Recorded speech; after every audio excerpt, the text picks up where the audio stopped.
Assalamualaikum warahmatullahi wabarakatuh. Selamat malam teman-teman mahasiswa saya sekalian. Saya berharap kalian semua dalam keadaan sehat dan semangat untuk memulai perkuliahan online kita kali ini. Nah, jadi pada kesempatan kali ini kita ke depannya nanti akan membahas tentang jurnal umum.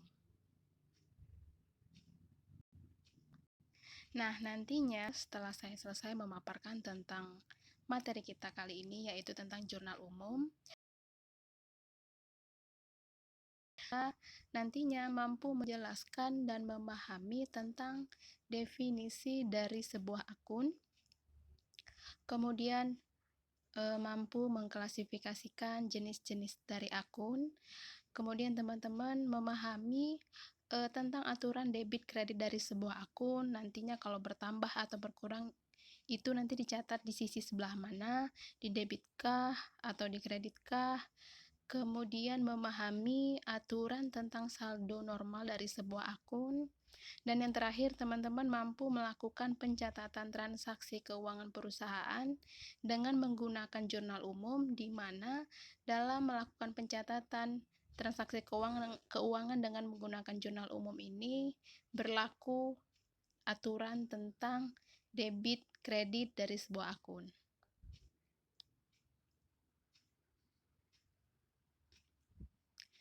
Nah, sebelum kita memasuki tentang jurnal umum, terlebih dahulu kita harus mengetahui tentang akun.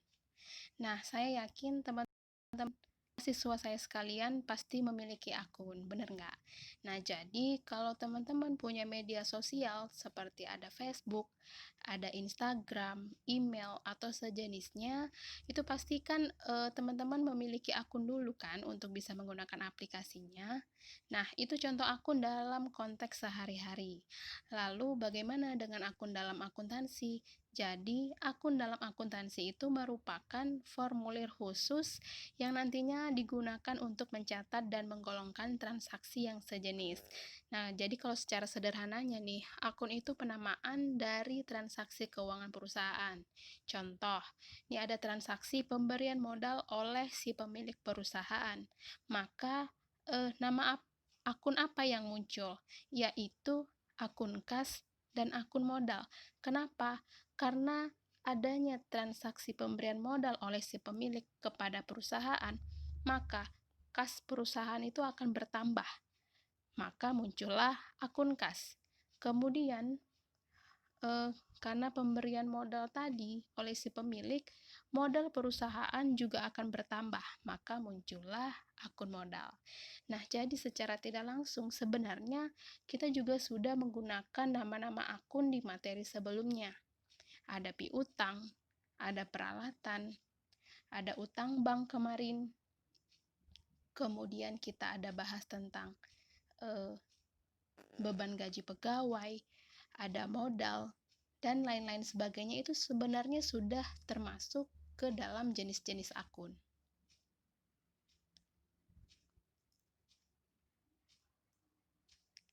Nah, berikutnya kita akan bahas tentang jenis-jenis akun.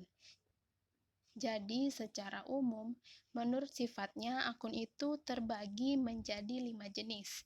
Jadi, nantinya setiap transaksi itu akan masuk ke dalam bagian 5 jenis akun ini. Apa yang pertama? Nah, yang pertama itu adalah aset atau aktiva. Apa itu aset? Jadi, aset adalah seluruh sumber daya yang dimiliki oleh perusahaan. Jadi intinya, ini adalah sumber daya yang oleh perusahaan dipergunakan untuk memperoleh keuntungan. Misalnya kas, perlengkapan, gedung, piutang, mesin, tanah, dan lain sebagainya. Dan yang kemudian itu ada akun liabilitas atau utang. Apa itu? Jadi, liabilitas itu merupakan utang kepada pihak luar. Siapa pihak luar itu? Yaitu kreditur. Jadi, di sini intinya adalah utang-utang si perusahaan. Apa saja yang termasuk ke dalam akun ini? Yaitu ada akun utang bank, ada utang dagang, ada utang wesel, dan lain-lain sebagainya. Nah, selanjutnya jenis akun yang ketiga itu yaitu akun ekuitas atau modal. Nah, di sini di ekuitas ini adalah hak pemilik modal terhadap aset perusahaan. Apa misalnya? Misalnya ada akun modal, ada prefer, atau kalau dalam perusahaan itu disebut dengan dividen. Nah, jenis akun yang berikutnya itu adalah akun pendapatan. Apa itu? Jadi, pendapatan itu adalah peningkatan dalam ekuitas atau modal perusahaan dalam melakukan penjualan produk atau jasa. Jadi, intinya ini adalah pendapatan atau penjualan perusahaan ketika perusahaan melakukan kegiatan operasionalnya, baik dalam menjual produk maupun dalam memberikan jasa. Contohnya, akun pendapatan jasa, ada komisi, ada penyewaan aktiva, dan lain-lainnya. Nah, yang terakhir, jenis akun yang kelima yaitu beban. Apa itu beban? Jadi, beban adalah penggunaan aset untuk mendapatkan pendapatan. Jadi, intinya di sini adalah si perusahaan menggunakan aset apa saja untuk mendapatkan si pendapatan. Misalnya nih, perusahaan itu kan harus memperkerjakan pegawai. Jadi muncullah nama akun beban gaji pegawai. Contoh apa lagi? Beban sewa. Kemudian ada beban listrik, air, telepon atau disingkat dengan beban lat. Kemudian ada beban penyusutan dan sebagainya. Nah, jadi kalau kita lihat lagi pengklasifikasian akun ini, maka akan terbagi menjadi dua bagian, di mana jenis akun nomor 1 sampai dengan 3, yaitu aset, liabilitas, dan ekuitas, ini merupakan akun-akun yang ada di dalam neraca, di mana akun-akun yang ada di dalam neraca ini juga disebut dengan akun real. Nah, sedangkan jenis akun nomor 4 dan 5 yaitu pendapatan dan beban yang merupakan akun-akun yang ada di dalam laporan laba rugi, ini disebut juga dengan akun nominal. Dan kalau kita hubungkan lagi, maka akun-akun yang ada di laporan laba rugi ini sebenarnya ujung-ujungnya juga akan masuk ke dalam laporan neraca. Di bagian mana? Di bagian ekuitas. Jadi semua akun ini juga saling berhubungan seperti pembahasan tentang laporan keuangan kita yang kemarin.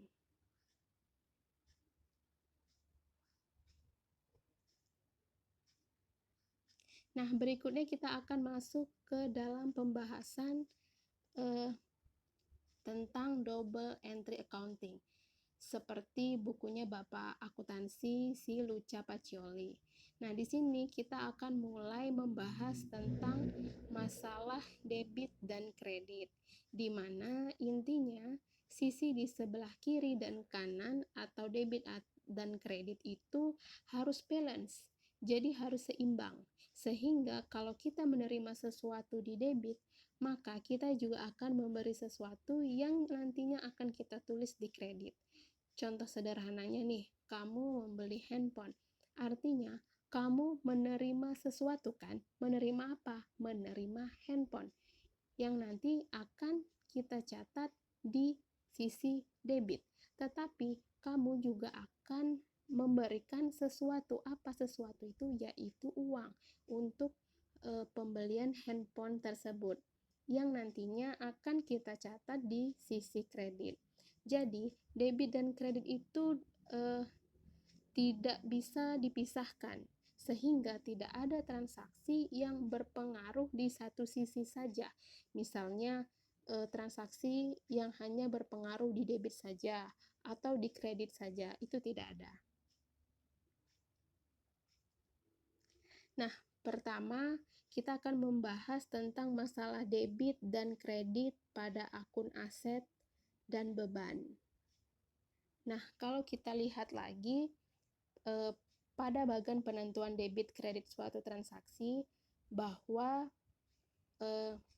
akun aktiva atau harta dan biaya atau beban itu sama, di mana jika aset dan beban bertambah, maka akun tersebut itu akan dicatat di sisi sebelah kiri, yaitu di debit. Dan sebaliknya, jika akun yang termasuk ke dalam aset dan beban itu berkurang, maka akan dicatat di sisi sebelah kanan, yaitu di sisi sebelah kredit. Dan kemudian untuk jenis akun liabilitas atau hutang, kemudian modal atau ekuitas, dan pendapatan itu sama aturannya, di mana jika akun liabilitas, ekuitas, dan pendapatan itu bertambah, maka akun-akun tersebut akan dicatat di sisi sebelah kredit. Begitu juga sebaliknya, jika akun-akun tersebut mengalami pengurangan, maka akun-akun itu akan dicatat di sisi sebelah kanan, yaitu di sisi debit dalam jurnal umum.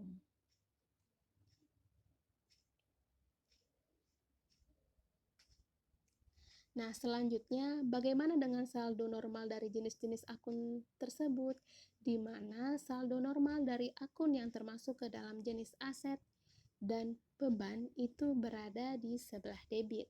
Sedangkan akun-akun yang termasuk ke dalam jenis akun liabilitas, modal atau ekuitas, dan pendapatan itu berada di sisi sebelah kredit. Bagaimana sejauh ini tentang akun sudah paham ya? Nah, sekarang saya kasih contoh soal agar teman-teman mahasiswa sekalian lebih mudah dalam memahami tentang aturan debit dan kredit dari sebuah akun dengan melakukan pencatatan transaksi yang menggunakan jurnal umum, di mana jurnal umum ini memberlakukan aturan debit dan kredit dari sebuah akun. Nah, jadi apa sih sebenarnya jurnal umum itu? Jadi, jurnal umum adalah catatan harian mengenai transaksi keuangan perusahaan pada periode tertentu. Jelas ya dari pengertiannya? Nah, baik sebelum kita memulai melakukan pencatatan transaksi keuangan perusahaan, terlebih dahulu kita harus mengetahui format pencatatan dari jurnal umum. Nah, mari kita perhatikan tabel jurnal umum pada contoh yang pertama. Kita lihat itu di paling ujung sebelah kiri ada kolom tanggal. Nah, jadi langkah yang pertama itu kita harus mencatat tanggal kapan transaksi itu terjadi. Jadi misalnya di contoh ini tanggal 5, maka tulislah tanggal 5 Januari 2020.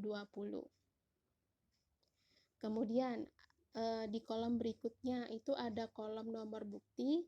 Disinilah nantinya kita tulis nomor bukti yang ada di bukti transaksi atau di kwitansi pada saat transaksi itu terjadi. Selanjutnya itu ada kolom uraian. Di sini kita isi dengan nama akun yang muncul dari transaksi keuangan perusahaan tersebut. Nah, perlu diperhatikan bahwa akun yang terletak di sisi sebelah kredit itu harus ditulis dengan menjorok ke dalam. Jadi tidak boleh sejajar dengan akun yang ditulis di sisi debit, karena inilah penanda bahwa akun itu berada di debit atau di kredit. Nah, kemudian di bawah nama akun tersebut harus dituliskan keterangan dari transaksi yang terjadi.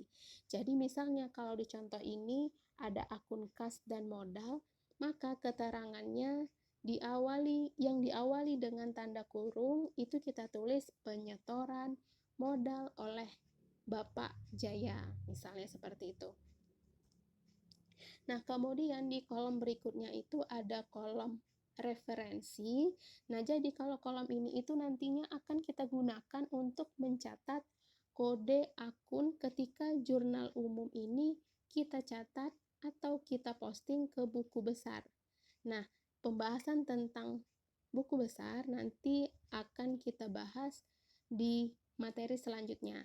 Jadi sebelum jurnal umum ini kita posting ke buku besar, maka kolom tersebut dikosongkan dulu ya.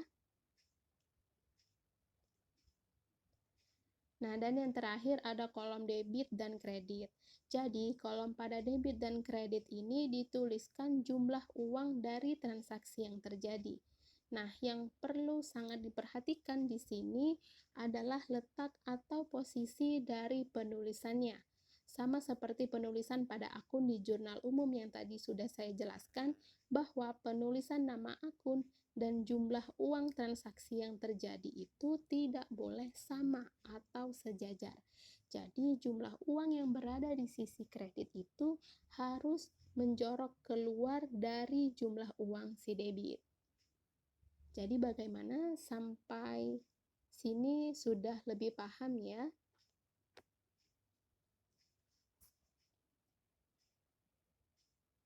Baik, berikutnya barulah kita masuk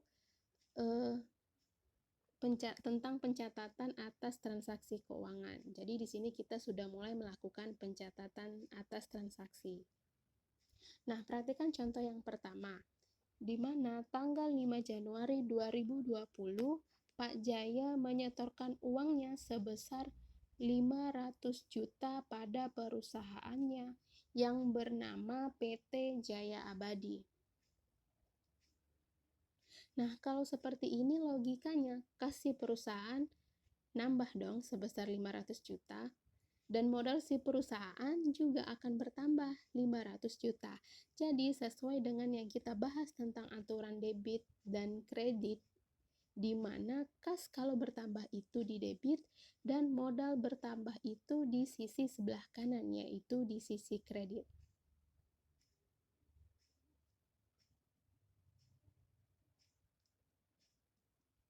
Nah, berikutnya contoh yang kedua. Tanggal 11 Januari 2020 dibayar uang sebesar 20 juta untuk sewa kantor secara tunai. Nah, karena di sini disebutkan membayar, artinya dibayar tunai. Artinya, uang kas atau uang tunai kita itu berkurang sebanyak jumlah beban sewa kantor yang sudah kita bayarkan tadi sebesar 20 juta. Sedangkan beban berarti beban kita bertambah dong. Jadi kalau beban bertambah sesuai dengan aturan debit kredit tadi di mana? Nah, kalau beban bertambah di debit kan? Jadi sama seperti aturan debit kredit si akun aset. Sehingga di jurnal umumnya dicatat beban sewa kantor di debit sebesar 20 juta, dan karena kasnya tadi berkurang, maka kas dicatat di sisi kredit sebesar 20 juta juga, dengan keterangan pembayaran sewa kantor. Nah, contoh yang ketiga, tanggal 15 Januari 2020, perusahaan membeli peralatan dan perlengkapan kantor masing-masing sebesar 10 juta dan 5 juta secara tunai. Ini artinya gimana? Nah, artinya peralatan dan perlengkapan perusahaan bertambah sebesar 10 juta dan 5 juta. Tapi kita juga harus ngasih uang kan sebesar 15 juta, atau uang kita berkurang. Atau cash kita juga berkurang sebesar 15 juta. Berarti logikanya peralatan dan perlengkapan kita bertambah di debit sebesar 15 juta, tapi kas kita juga berkurang sebanyak 15 juta, di mana kas kalau berkurang itu berada di sisi kanan atau di kredit, dengan keterangan pembelian peralatan dan perlengkapan kantor.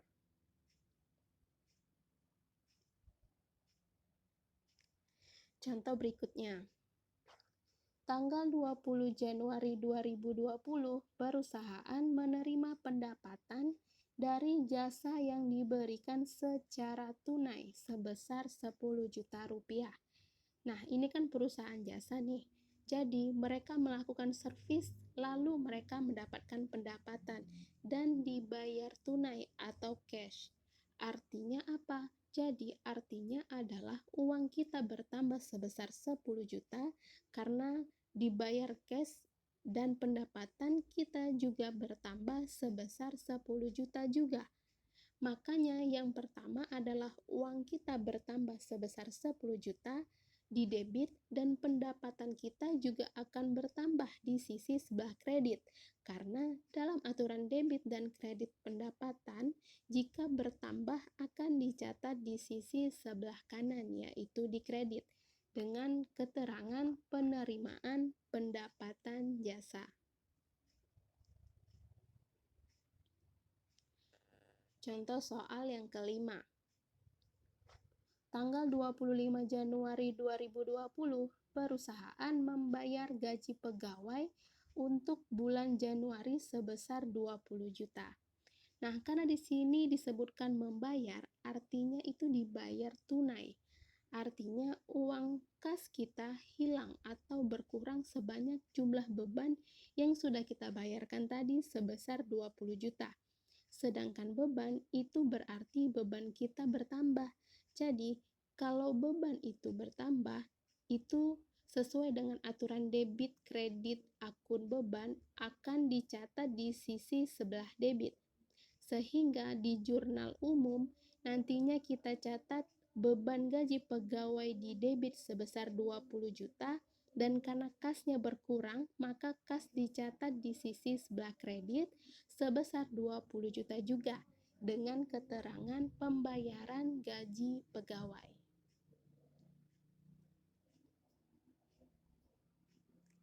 Nah, contoh berikutnya, tanggal 27 Januari 2020, perusahaan membeli komputer secara kredit sebesar 4.500.000. Nah, kalau seperti ini logikanya adalah komputer kita bertambah dong. Dan kalau aset bertambah, pastinya akan dicatat di sebelah debit. Dan utang kita juga akan bertambah. Kenapa? Karena kita bayarnya secara kredit atau utang. Nah, kalau utang bertambah, itu kan di sebelah kredit dicatat. Maka jurnalnya adalah komputer bertambah sebesar 4.500.000 di debit dan utang juga akan bertambah sebesar 4.500.000 di kredit dengan keterangan pembelian komputer secara kredit. Nah, tanggal 2 di contoh berikutnya di tanggal 27 Januari 2020, perusahaan membeli tanah seharga 35.500.000 secara tunai. Ini artinya gimana? Nah, artinya perusahaan mendapatkan harta yang berupa tanah sebesar 35.500.000, tapi kita juga ngasih uang sebesar 35.500.000 atau uang kita berkurang sebesar 35.500.000. Berarti logikanya tanah kita bertambah yang dicatat di sisi sebelah debit sebesar 35.500.000, tapi kas kita juga berkurang sebanyak 35.500.000, di mana kas kalau berkurang itu berada di sisi kanan atau dicatat di sisi kredit dengan keterangan pembelian tanah secara tunai. Nah, ini contoh yang terakhir, di mana di akhir bulan di tanggal 31 Januari 2020, Bapak Jaya mengambil modalnya untuk keperluan pribadi sebesar 5 juta. Nah, ini nih yang teman-teman mahasiswa masih suka bingung. Kalau misalnya si pemilik perusahaan menarik modalnya untuk keperluan pribadinya, ini disebut dengan prive, di mana prive ini akan mengurangi modal perusahaan. Jadi di sini logikanya adalah si Tuan Jaya mengambil modalnya sebesar 5 juta, lalu setelah itu uang perusahaan akan berkurang juga sebesar 5 juta, iya kan? Karena uang yang diambilnya itu kan uang si perusahaan. Hal ini berarti jurnalnya adalah yang pertama pengambilan modal si Tuan Jaya sebesar 5 juta, lalu kasnya kas perusahaan berkurang sebesar 5 juta. Jadi jangan bingung.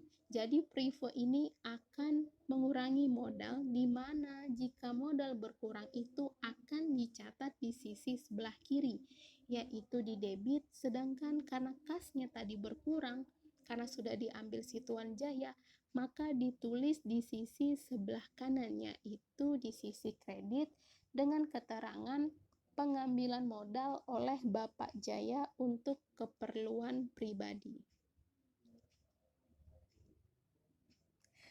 Baik, demikianlah pemaparan tentang materi perkuliahan kita pada kesempatan kali ini.